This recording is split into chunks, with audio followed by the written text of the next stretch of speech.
मन कृष्ण प्रमाथे तस्याह निग्रह मन्ये वायुरिव सुदुष्करम। वायु को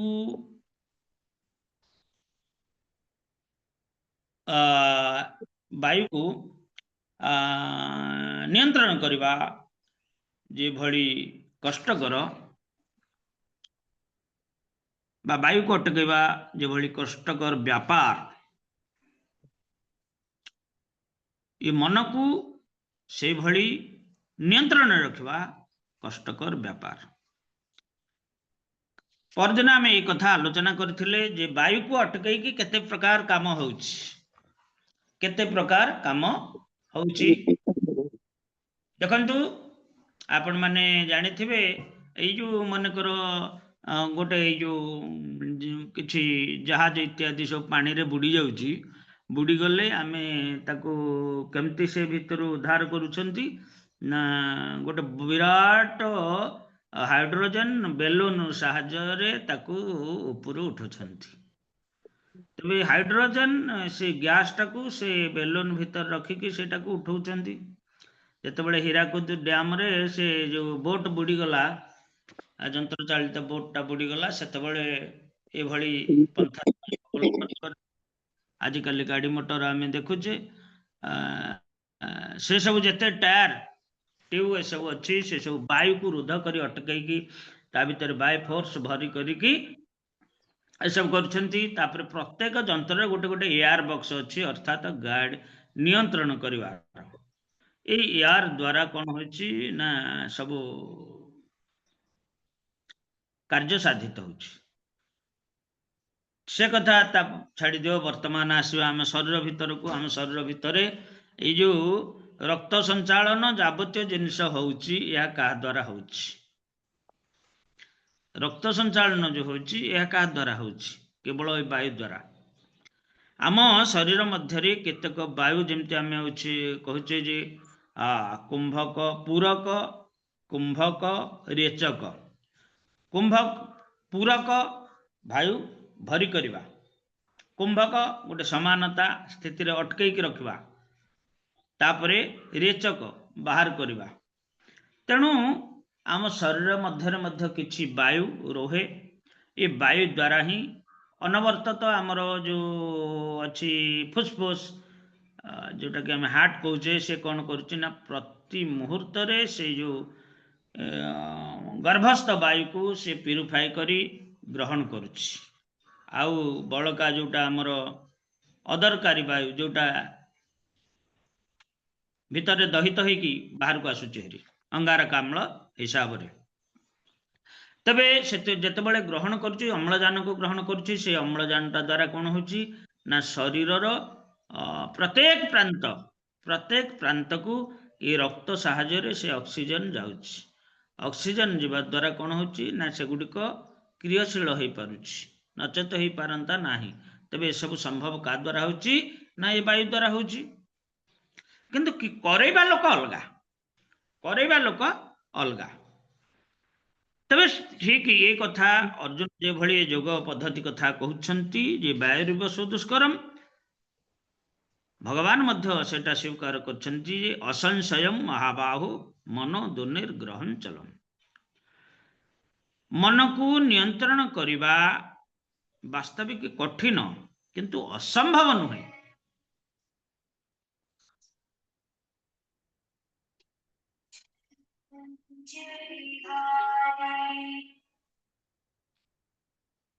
हाँ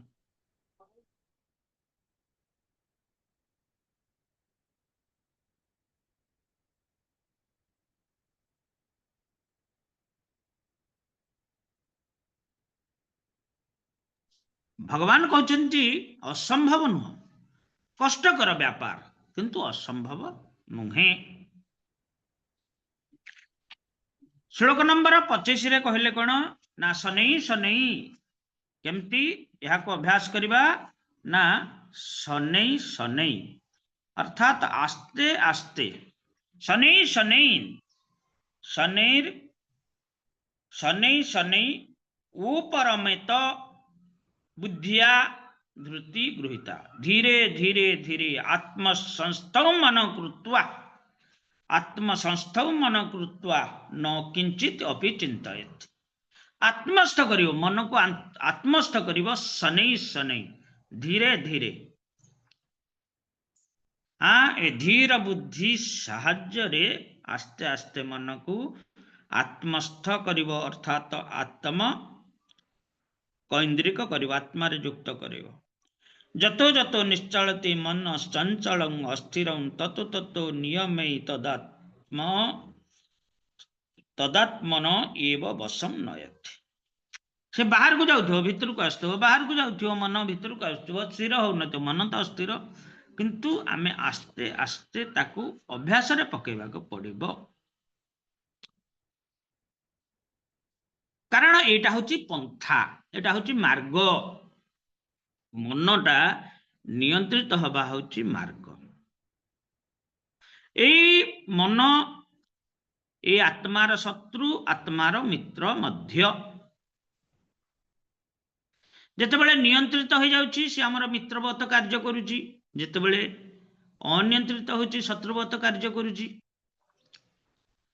जो मन आत्मा सहित युक्त होची आत्मा हला चिन्मय सत्ता सहित जो मन युक्त होइकी रहूची से आत्मा से मन आत्मार परम बंधु। जो मन आत्मा को छाड़ी की इंद्रिय उपरे बा इंद्रिय भोग विषय वस्तु सहित संयुक्त होची से मन आत्मार शत्रु अटे। तेणु आत्मा मन को आमे सदा सर्वदा चिन्मय वस्तु सहित युक्त करने को पड़ो। से मन हो आत्मा हो बा परमात्मा हूँ जे कौन सी भगवान कर प्रतीति उपरे मन को युक्त करने को पड़ो। जदि युक्त न करवा सब किछि आमर व्यर्थ हो। ये जो मनीष जन्म पाइचे दुर्लभ मनुष्य शरीर स्वभाव अनित्य संसार। तेणु ये अनित्य संसार रे आमे ये दुर्लभ शरीर प्राप्त होइछे मन को आत्मा सहित युक्त करने निमित्त अन्य कौन शरीर रे यह संभव नुहे। तेणु भगवान एठे कहते जे एटा असंभव नुह बराबर अभ्यास और वैराग्य बल रे संभव पर। ब्राह्मण भरत जड़ भरत जानी सुनी निजकू एक प्रगल्भ बा पागल जड़ अंधमुख बधिर जदिव अंध नथिले अंधवत से देखिकी न देखिला भलिया रहुथिले। मुख संपूर्ण रूपे तो कथा बार्ता बंद करछंती बधिर कान अच्छी शुणती न शुणला भली आचरण करती। तांका बापा एते पाठ पढ़ेले मध्य से शुणिकी न शुणिला भली। तेणु जो माने जानती जे ए जगतटा हउची नश्वर दुखालयम तेणु से माने ये संसार मध्य निजक सुरक्षित रखा ये जोग पंथा को आपणाती। किंतु जेहेतु समय कम आयुष कम से कौ जोग कि अनेक प्रकार जोग अच्छी कि प्रकार जोग को आमे आपणले ए अल्प समय मध्य आमे एक बृहत स्वार्थ हासिल करिपरिबा जोटा को परम स्वार्थ परमार्थ कहा जाए। पंचम पुरुषार्थ कृष्ण प्रेम कृष्ण को प्राप्त हवा। तेणु ये सब विवेचना करिया उचित। आमे अल्प समय मध्य अर्थात ये मनुष्य शरीर मध्य जीवित थिबा अवस्था रे आमे से जिनस को प्राप्त हेबा उचित। तेणु सेथिपाई आमको मन और इंद्रिय संयम करवा ब्रह्मचर्य अवलंबन करवा एकांत वास करवा आज करने को पड़िबो। किंतु ए जुगर लोक माने ताहा करि पारु नाहंती नाहंती। तेणु करिपारिबे नाही। कारण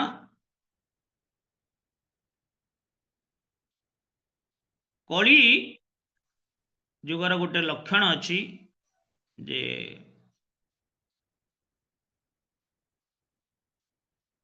कली आगमने नाथ जीवेर दुर्दशा देखी ज्ञान सांख्य जोग छाड़िल भरोसा वर्णाश्रम धर्म आर सांख्य जोग ज्ञान कली जीव उधारिते नहे बलवान। ये जोगर जो आनुषंगिक प्रक्रिया गुड़िक तथा सूचोदेशी प्रतिष्ठाप्य स्थिर आस्थित मानस ये सब जिनस गुड़ाक टिक असंभव बोध होची। तेणु ये जुगर गोटे स्वतंत्र जोग विधि महाप्रभु द्वारा प्रणयन करा जायछि ताहा होछि नाम संकीर्तन योग्य। भागवतम रे भागवत महात्मा रे सुत गोस्वामी कहउछंती जे कौन ना लोक जीवन यापन किभଳି करिवो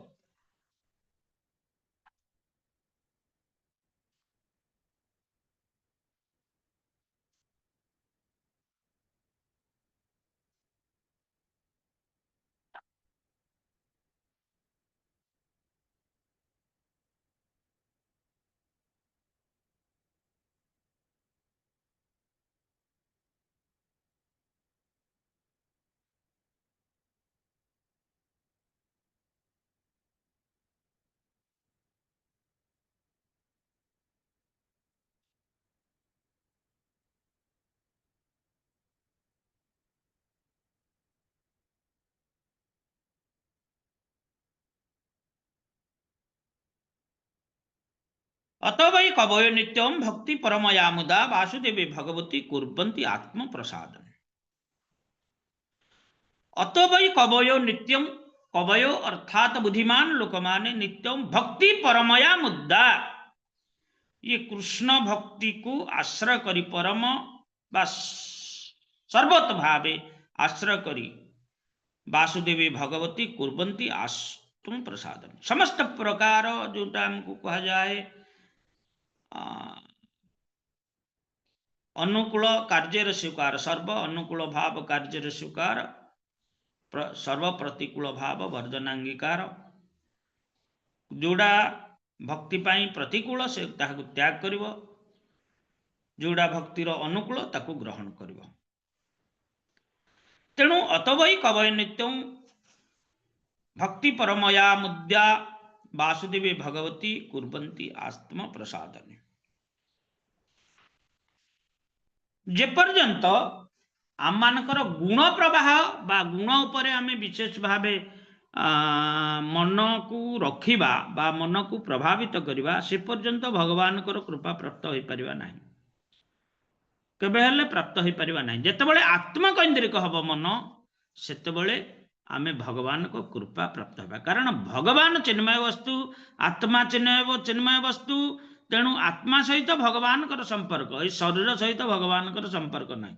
सुहृद सर्वभूताना ज्ञातमा शांति उच्चति सर्वभूत भूत अर्थ जीव भूत अर्थ शरीर नुहे तेणु शरीर सहित भगवान कर संपर्क नाही। तमे भल लुगा पिंधिकी भल भाव निजक सजई हम ए सब देखे हम एथे कृष्ण एटा भल पाती कृष्ण आत्मा सहित तांकर अंश विशेष जो जीवात्मा ये जीवात्मा सहित तांकर संपर्क ये शरीर सहित नुहे शरीर माया सहित माया शरीर माया सहित संपर्क भगवान के सहित संपर्क नहीं भगवान के सहित शरीर संपर्क नहीं आत्मार संपर्क भगवान के सहित। तेणु ये भगवान एक कथा कहते जे ये वैराग्यण च गृह्यते तेबे वैराग्य भागवत महात्मा एक कथा कह जे कौन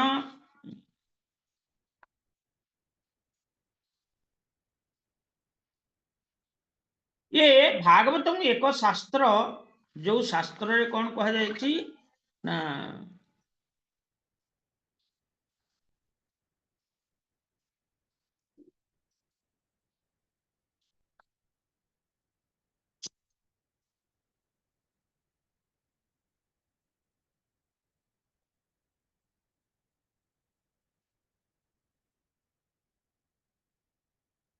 एमती एक शास्त्र ये भागवत द्वारा कौन ना ज्ञान वैराग्य भक्ति ये तीनटा जाक परिपूर्ण होइछन्ति कोथरे ना भागवतम रे।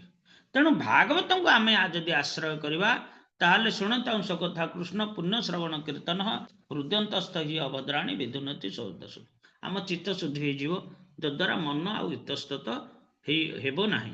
तेणु एठी भगवान मध्य कहउचन्ति ए कथा कहउचन्ति आउ ये प्रभुपाद मध्य ए भाष्य रे कहउचन्ति जे आमे भगवान कर सविशेष रूप बा कृष्ण रूप रे मनोनिवेश करबा अपेक्षा भगवान को निर्विशेष रूप रे मनोनिवेश करिबा बा वैराग्य आचरण करबा अधिक कठिन अटे। या मध्य बोधे एकादश अध्याय ना दशम अध्याय एटा वर्णना करा जायछि। तेणु वास्तव पंथा यह वास्तव पंथा अटे कारण भगवान श्रीकृष्ण संबंध में श्रवण कले व्यक्ति स्वतः परमात्मा प्रति आकृष्ट हुए। ए प्रकार आसक्ति को परेशानुभूति बा दिव्यानुभूति बा दिव्य संतोष कहा जाए। केमती ना शुणतांश कथा कृष्ण पुण्य श्रवण कीर्तन हृदयंतस्थ ही अभद्राणी विधुनति सुहृद सतम। भगवान कर ये दिव्य रसमयी कथा श्रवण कले बा धारण कले तो द्वारा चित्त शुद्धि हुए हृदय ग्रंथि शिथिल हो जाए आम हृदय सरल हो जाए एवं छिंदन्ते सर्वसंशया भगवान का संबंध रे आमर जहाँ किसी जो संदेह रोची ताहा मध्य छिन्न हो जाए। केमती ना शुणतांश कथा कृष्ण पुण्य श्रवण कीर्तन श्रवण करवा कीर्तन करवा श्रवण काठू करवा जाओ भागवत पढ़ वैष्णव स्थान एकांत आश्रय कर चैतन्य चरण ये मध्य मार्ग वर्णना कर तत्सहित आमर साध्य साधन जिनस रहा उचित। साध्य साधन न रहिले आमे मध्य शुद्ध हो पारिबानी बा कृष्णर ये जो गोप्य जिनिस ये भागवत रे वर्णना करा जायछि आमे मध्य ताहाकू आस्वादन करि पारिबा नाही।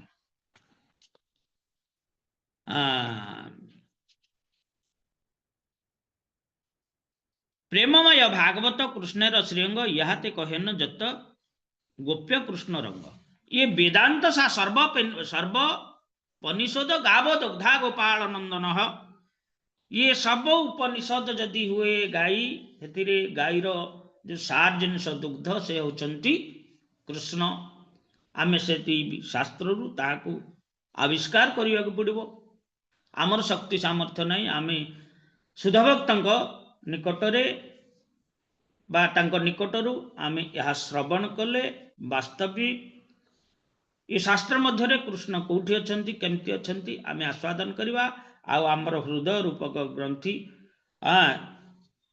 छिन्न हो जिवो संदेह दूरीभूत हो जिवो एवं मनटा कौन हम कृष्ण प्रति आकर्षित हो जिवो। कृष्ण वर्तमान कथा होची जे कृष्ण मन आत्मकैंद्रिक बा परमात्मा कैंद्रिक हम यह हूँ जोगर ये विशेषत्व बा आलोचनार विशेषत्व ये मन इंद्रियर वशीभूत न हो इंद्रिय कैंद्रिक न हो तेणु मन किभली वशीभूत हम से कथा मध्य महाप्रभु तांकर शिक्षा रे आलोचना कहिसंती।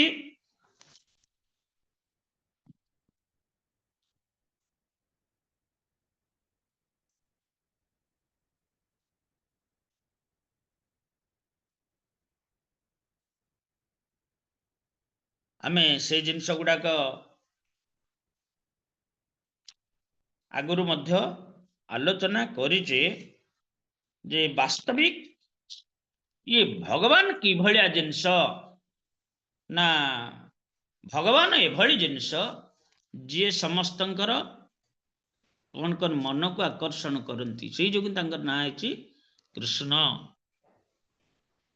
थरे जदि मन कृष्ण का आड़ को आकर्षित हो गला से अन्य आड़े जीवनी कारण तार ईप्सित जो जिनस मन चाहूची जो सुख जिनस गोटे चिन्मय सुख माने चिन्मय सुख अर्थ तार आउ शेष नाही से भली सुख से कृष्ण ठारू प्राप्त हेब। तेणु से मन कृष्ण को प्रति किभली आकर्षित हब, कारण कृष्ण सर्वाकर्षक। तेणु मन को आम लगेबा तांको पाद पद्म रे लगेबा पर्यंत आम एटा चेष्टा करिया उचित। किभली चेष्टा ना जोगयुक्त होई चेष्टा। से जोगयुक्त किभली हवा ना ये जो चारि नियम अच्छी पालन करवा, कोटा प्रवृत्ति निवृत्ति चारि नियम पालन करी आमे असत्संग इत्यादि सबुथुरु निजको निवृत्त करी मन को निवृत्त करी सत्संग रे युक्त करेवा, कृष्ण कथा श्रवण रे युक्त करेवा, साधु सेवा रे युक्त करेवा, सर्वोपरि कृष्ण प्रेमयी सेवा रे युक्त करैले आमे भगवान के प्रति आमर जो मन तांको पाद पद्म रे युक्त हेबो। मन सर्वदा सुख पाए पे आसक्त। मन तार गोटे प्रवृत्ति है से सदा बेले सुख। तेणु सुखटा वास्तविक कोठी अच्छी से जानूनी, कारण अज्ञता कृष्ण भूली अनादि बहिर्मुख। कोठी सुख अच्छी से जानिनी। सुख अच्छी आत्मारे, सुख अच्छी परमात्मा ठारे बा परमात्मा सविशेष रूप कृष्ण ठारे।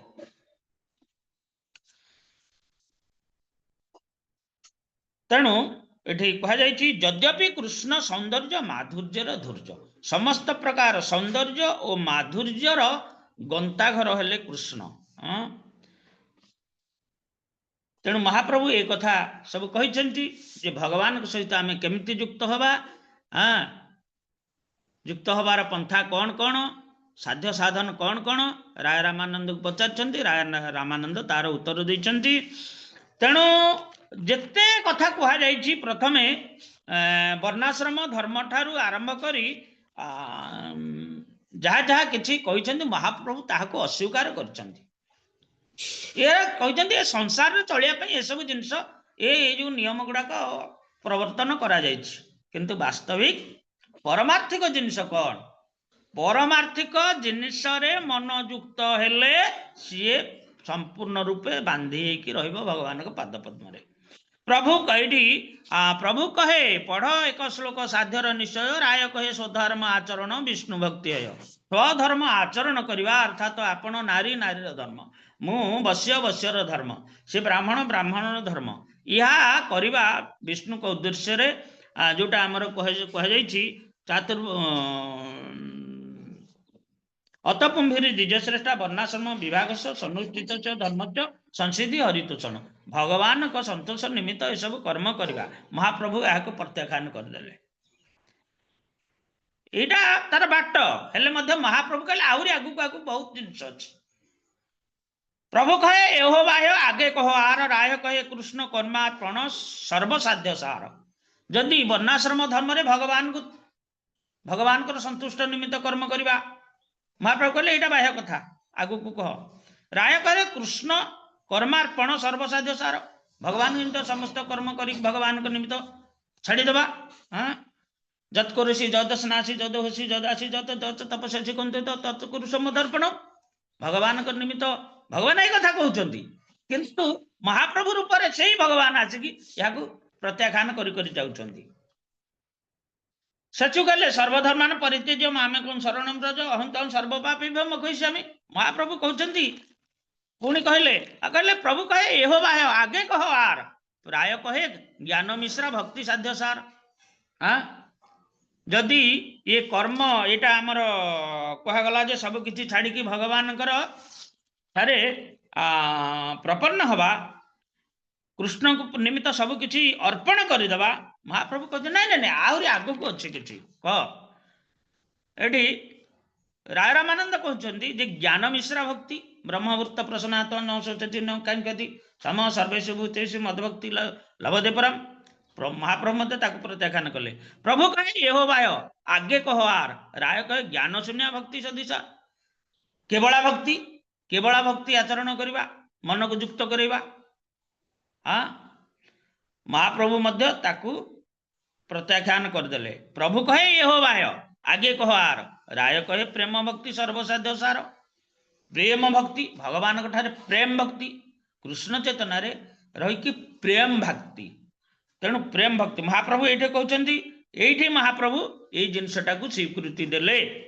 प्रभु कहे हाँ हाँ हाँ एटा एटा इहो हय हाँ एटा ठीक कथा आगे कह आर आउ किछि आगे रे अछि कुह राय कहे दास्य प्रेम सख्य प्रेम तापरे वात्सल्य प्रेम तापरे कांता प्रेम ये सब जिनस कहगला ये जो प्रेम जिनसटा एठी सबुठी लागिला एटा कौन ना दास्य सख्य वात्सल्य श्रृंगार चारि रस चारि भावे भक्त जत कृष्ण तार बस जिते भली भक्त अछंती कृष्ण तांकर वशीभूत अटंती रस युक्त भक्ति तबे मन को ए भली रसासिक्त करबा को पड़िबो रसरे युक्त कले आमे भगवान ठारे भगवान को निकटतर हो पारिबा भगवान को पाद पद्म रे आम मन केंद्रित हो पारे वर्तमान कथा से जिनसटा आसुची ना तबे ये युक्त होइकी सबुठु श्रेष्ठ उपाय हला प्रेम भक्ति रे मन को युक्त करे भगवान को पाद पद्म रे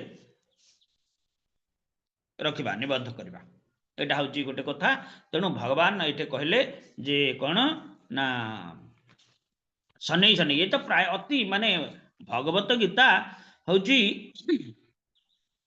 सर्व उपनिषदर सार हेले मध्य कृष्ण चेतना मार्ग रे ये प्राथमिक शास्त्र ये प्राइमरी स्कूल पाठ होची कोडा भगवत गीता तापरे ME school high school college कथा उच्चतम विद्यालय कथा आहुरी अच्छी अच्छी आमे मध्य सियाड़ गलेनी आमे प्रथम को छाड़ू नहीं प्रथम सहित सब युक्त करके एक संगे जाऊे तेणु कोटा कोठू बा प्राइमरी स्कूल रो पाठ कौन हाई स्कूल रो पाठ कौन उच्च विद्यालय कॉलेज रो पाठ कौन ये सब जिनस आमे एक संगे आकु नहीं नहीं चलीचे तेणु ये भरत महाराज केते श्लोक आपण आलोचना करुले हरे कृष्ण 12 हरि बोल कोठु आरंभ करले भागवतम प्रभु जी काली बहुत पढ़ देइथिलु प्रभु जी आज 12 रु आरंभ होईची पढ़ी देले माताजी कौन हबो जिंस गुडा टिके आगे ये तो किछि स्टोरी नु हां आगे आगे काली 6-7टा खंडे पढ़ाई जाईची 6-7टा ମାନେ ଭଲ କଥା ଆଜି ବି ଆଉ ଥରେ ରିପିଟ କରିବା କାରଣ ରିପିଟ ଟା ଭଲ ରିପିଟ ହେଲେ ଏ ଭାବାର୍ଥ ଭିତରେ ଗୋଟେ ଗୋଟେ ସେଣ୍ଟେନ୍ସ ଏମିତି ଅଛି ହଁ ତାକୁ ଚିନ୍ତା କରିବାକୁ ପଡୁଛି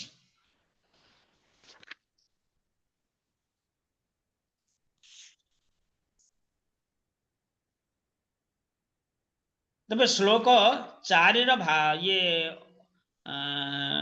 अनुवाद होची जे पर्यंत पुरुष मन सत्व रज तम गुणर अधीन होई थाए एठी देखंतु मन मन कथा आसला जे पर्यंत मन माया आसक्त होई थाए अर्थात इंद्रिय भोग विषय वस्तु रे युक्त होई थाए बा माया रो तीन गुण रे प्रभावित हुए हां जे पर्यंत पुरुषर मन सत्व रज गुणर तम गुणर अधीन होई थाए से पर्यंत तार मन मत हस्ती भली स्वतंत्र होई ज्ञानेन्द्रिय कर्मेन्द्रिय द्वारा पाप पुण्य कर्म को पाप कर्म करे पुण्य कर्म करे किंबा पाप पुण्य मिश्रा कर्म करे फलतः जीव को ए भौतिक जगत रे रही ताहार भौतिक कर्म सुख दुख भोग करिया पड़े एथुर भौतिक जीव जगत रु जे उद्धार होई परिबो नाही कारण या मनटा मायासक्त होईची तीन गुण रे युक्त होईची श्लोक नंबर 5 रे कहउचंती यदि पाप पुण्यादि कामना पूर्ण बोली से मन काम क्रोधादि विकारग्रस्त होई विषय आसक्त ओ माइक सत्व रज तम गुण द्वारा चालित हुए एकादश इंद्रिय ओ पंच महाभूत यही 16 कला मध्य मन प्रधान यही मन ही पृथक पृथक नाम सहित देव तिर्जगादि विभिन्न देह धारण करे देह धारण निमित्त ताहाकु उत्कृष्टत्व बा निकृष्टत्व प्रकाश पाए बा शरीर मिले जदि ए भली ए सत माया द्वारा आसक्त होई माया युक्त होई कि ए मन पाप पुण्य कर्म करिवो तेणु से तार फल स्वरूप से कोन हबो ना उत्कृष्ट शरीर पाइबो किबा निकृष्ट शरीर पाइबो ऊर्ध्व गच्छन्ति सतस्थ मध्य तिष्ठन्ति राजसा जघन गुण वृत्तिस्थ अधो गच्छन्ति तामसा। तेणु तापरे श्लोक नंबर 6 रे कौन कहते ना माया रचित मन, माया रचित मन बा माया युक्त मन देह देही मन देही जीव को आलिंगन करी संसार चक्र रे निष्पेषित करे एवं सुख दुख मोह ओ पाप पुण्यादि कर्म रे कालोचित दुर्निर्बार फल समूह को सर्वत भाव सृष्टि करता है। हाँ ये मन सब विषय भोग विषय रु सुख भोग करी करी करी करी एमती ताकू काकू बहन करे, ये आत्मा को बहन करी करी करी चली थाए। आमर काली गोटे श्लोक हाँ नाई हाँ ये 330 पृष्ठार गोटे श्लोक कठ उपनिषद अच्छी आत्मान रथिन विधि शरीरं रथ एव च बुद्धि तुम सारंती विधि मन प्रग्रह एव च। तेणु ये आत्मा रूपक आत्मा रथीन विधि शरीरं रथम एव च। ये शरीर टाकू रथ सदृश या कुआड़े निए ना उच्च लोक को नहीं निए देव शरीर प्राप्त कराए किंबा ये भौतिक जगत रे जो जोनि अच्छी आम से शरीर प्राप्त होगा किंबा नीच जोनि प्राप्त होगा। या द्वारा कौन हुए ना दुर्निर्बार फल समूह सर्वोत भाव सृष्टि करता है। जदि तमें नीच शरीर पाइल तमें जीव हत्या करिकी खाइल यथा बाघ शरीर बा बिलेई शरीर हो बा तमर तो खाद्यटा जीव हिंसा करी खाइब तेबे जीव हिंसाटा कौन महत् कार्य कि तुमको एमती गोटे शरीर पाई मिलला जो तुम जीव हिंसा करिकी उदर पोषण करने को बाध्य। हरे कृष्ण प्रभु दंडवत प्रणाम। प्रभु जी जीव को हिंसा करी माने जीव को भक्षण करे से जीव जन्म निए करी करी आसीथिबो शेष बेल को आ कोन स्मरण आसीबो आज्ञा तो से भली करी करी आसीथिबो मला बेल को कोन स्मरण आसीबो माताजी से जीव शरण आसीबो सेटा स्मरण आसीबो। भरत महाराज जीवन में आम शिक्षा पाइजे आज्ञा। तबे जे पर्यंत मन जीव को संसार रे भ्रमण कराए जे पर्यंत मन ये जीव को संसार रे भ्रमण कराए से पर्यंत यही जीव भोग व्यवहार समूह स्थूल सूक्ष्म भावे मु देवता मु मनुष्य नाना प्रकार स्थूल और सूक्ष्म देह रे अभिमान रूपे सर्वदा प्रकाश पाए। एथिपाई पंडित गण उत्कृष्ट और निकृष्ट जोनि रे जन्म लाभ तथा बद्ध और मोक्ष प्राप्तिर हेतु रूपे एकमात्र मन को ही निर्देश करिथांती। देखंतु मन ही तुमको उच्च को नब किंबा नीच को नब देवता शरीर प्राप्त करेब किंबा अन्य कदर्य शरीर प्राप्त करेब। ये मन एकमात्र मन को हेतु भावे निर्देश करिथांती। हेतु अर्थ कौन कारण मन एथि सब दायी। श्लोक नंबर 8 रे कहले कौन जीव मन विषय रे आसक्त हेले ताहार जीवर मन विषय रे आसक्त हेले ताहार संसार क्लेशर कारण होइथाए। पुनश्च भोगरे अनासक्ति ही ताहार मुक्तिर कारण हुए जोटा वैराग्य बोली कहा जाए। दीपाग्नि जेतेबेले घृतवती दग्ध करे सेतेबेले सधूम्र अर्थात कृष्ण वर्ण शिखा धारण करे किंतु अन्य समय स्व स्वरूप शुभ्र दीप्ति रे ही प्रकाशित हुए।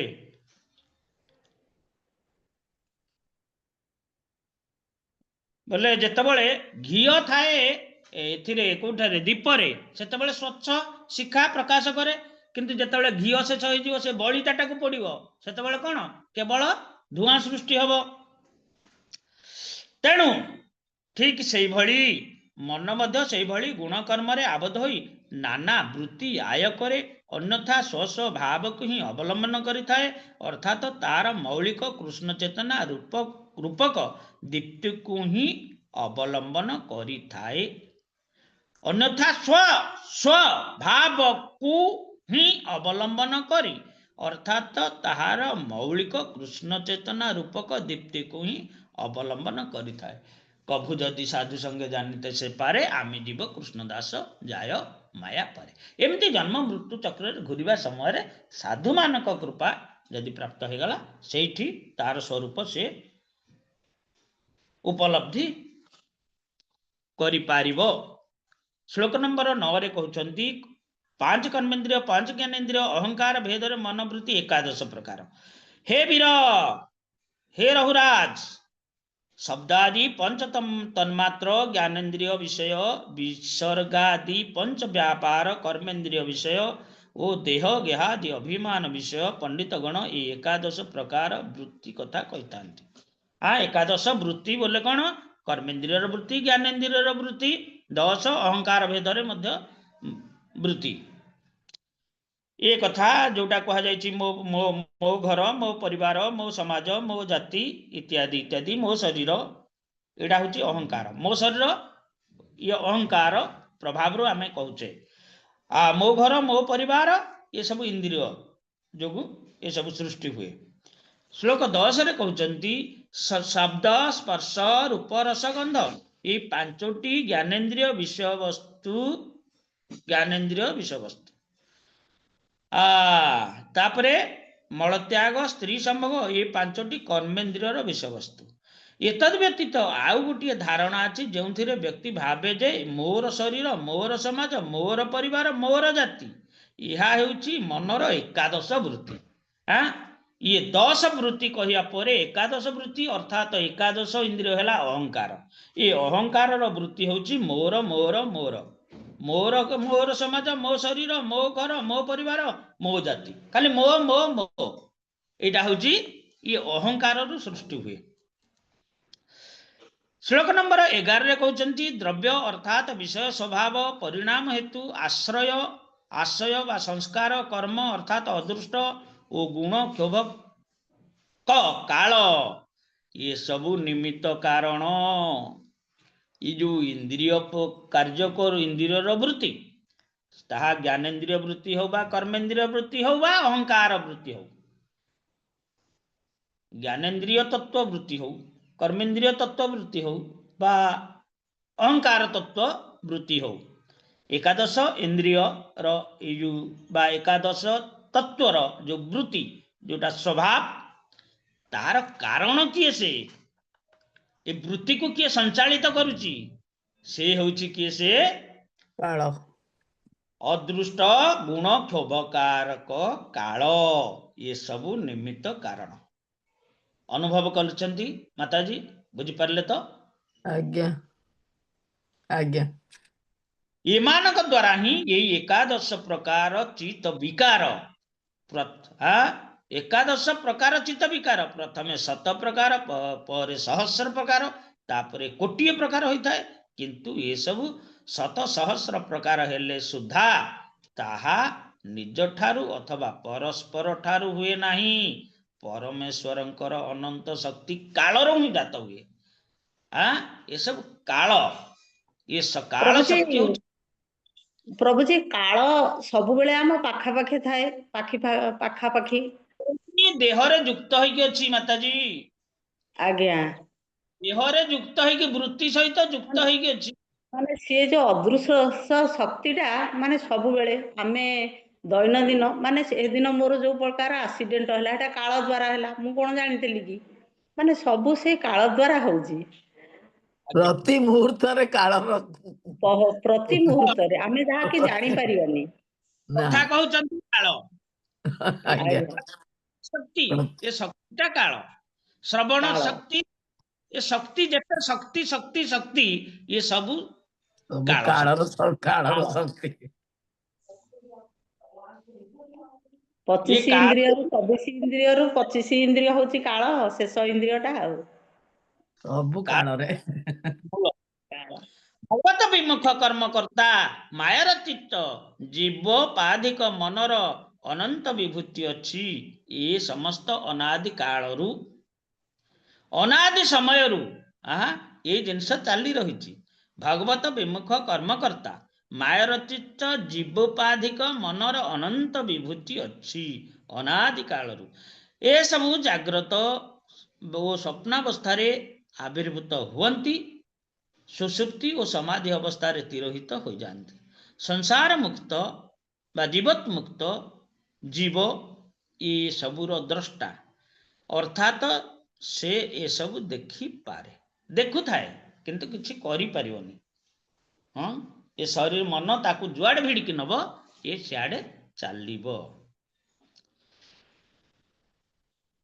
तेणु इहार्जस्य हरिर्दास्य जदि कौन जीव कृष्ण सेवारे नियुक्त हो जाती से मुक्त हो जाती जीवत मुक्त सब उच्यते तेणु मन जानिबा उचित जे वास्तविक मु तो एमती भूल ये मो रथटा को शरीरटा को भिड़ी भिड़ी नौची ये शरीरटा कहीं क्लेश प्राप्त होउची मु तो सुख पाइबा पई कर्म करूची दुख कहीं पाउची मन जेतेबेले एटा भाबिबो से सेतेबेले ता दिग परिवर्तन करिवो अच्छा आमे को जाय गले माताजी आज आज 14 पर्यंत 13-14 पर्यंत जाई तेबे एठी जीवात्मा और परमात्मा भेदरे क्षेत्रज्ञ द्विविध क्षेत्रज्ञ क्षेत्र को जी जाने से क्षेत्रज्ञ भगवत गीतार मध्य एक कथा कह जायछि जे क्षेत्र को जाने से क्षेत्रज्ञ शरीर रूप गोटे क्षेत्र ताकू जाने किए से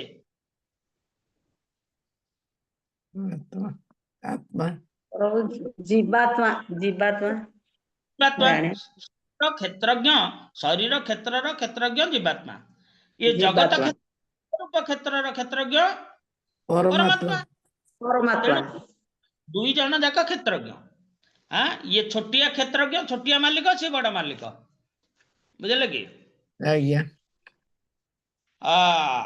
तन्मध्यरु जीवात्मा कथा कह जाई वर्तमान परमात्मा स्वरूप वर्णना करा जायछि आत्मा अर्थात सर्वव्यापी जगत कारण पूर्ण अपरोक्ष स्वतः प्रकाश जन्मादि रहित ब्रह्मादि समस्त देवतांकर ईश्वर पुनश्च से होचंती किए नारायण अर्थात सर्वजीवंकर आश्रय षडे सूर्य पूर्ण भगवान प्रलय परे सर्वजीवर आवास से ही वासुदेव से स्वीय माया द्वारा जीवत्व ठारे ताहार नियंत्रण रूपे वर्तमान थांती निज माया शक्ति द्वारा किए से भगवान भगवान का शक्ति तो माया ना तेणु माया युक्त हेले मन मध्य भगवान ये बहिरंगा शक्ति द्वारा भ्रमित हुए वायु जपरी प्राण रूप से स्थावर जंगमाती सर्वभूतर आभ्यंतर प्रविष्ट होई सेमानकु नियमित करे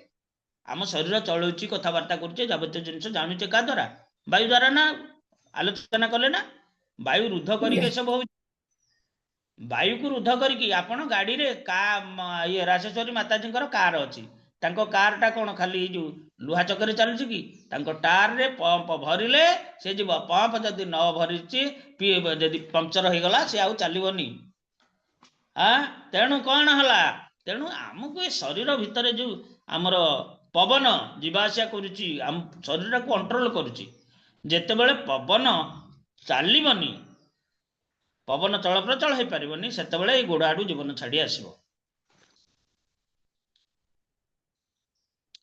सेपरी क्षेत्रज्ञ आत्मा और परम पुरुष वासुदेव हाँ सेपरी क्षेत्रज्ञ आत्मा और परम पुरुष वासुदेव मध्य ए ब्रह्मांड रे प्रविष्ट होई ताहा उपरे आधिपत्य करती तेणु सबूर कारण हेले किए से भगवान क्षेत्रज्ञ जी की वासुदेव आंकर अंश स्वरूप आत्मा